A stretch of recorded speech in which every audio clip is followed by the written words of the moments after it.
हे चित्र पाहत आहोत आपण बीडच्या नगर नाक्यावरती आणि खरं पाहिलं तर या ठिकाणी जे सिग्नल उभा केले होते हा सिग्नलच रात्री वाऱ्यात कोसळला आहे। बीड शहरात वाऱ्याचा प्रादुर्भाव कमी असतो मात्र सिग्नलला देखील वारं सहन झालं नाही। सध्या अवकाळी पावसाची परिस्थिती आहे।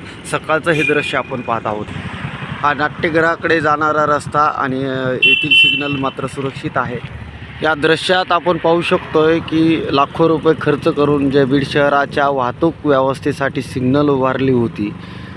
छत्रपती शिवाजी महाराजांच्या पुतळ्यापासून नगर रोडला जाणारा हा मुख्य चौकातील सिग्नल या ठिकाणी आता तुम्हाला दिसत नाही। हा रात्रीच कोसळल्याने काढून घेण्यात आलेला आहे।